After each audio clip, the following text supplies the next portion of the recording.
It takes a village to bring down a Supreme Court nomination. And that's what these protesters at the U.S. Capitol are asking for. Allegations of sexual misconduct have cast a pall over Brett Kavanaugh, President Trump's nominee to the Supreme Court. In the era of Me Too, these people aren't taking it lightly. It's time to listen to women. It's been time to listen to women for like thousands of years at this point. But finally, since the Women's March, that was the largest global demonstration in world history, we're actually coming together. It's no longer he said, she said. But I believe that men should be held accountable and should do anything in their power to correct any injustices that they have committed in their past. And I believe that hiding behind power and patriarchy is wrong, and I believe that men should stand up if they have committed wrongs and admit that.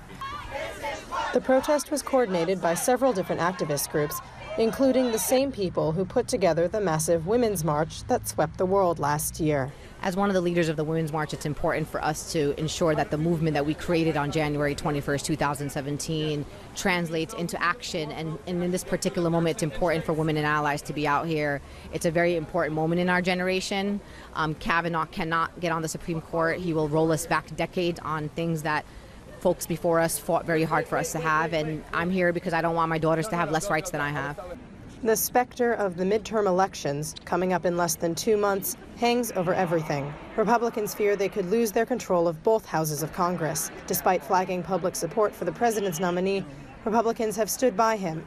The stories that Kavanaugh's accusers tell are difficult to prove, but these protesters believe them. I absolutely believe her. The fact that it's now been corroborated, or his actions have been corroborated by other women, is good, but I was fine with just that one woman, and I wonder how many other women in his adult life have also been harassed or worse by him. The first accusation should be enough to have him withdrawn.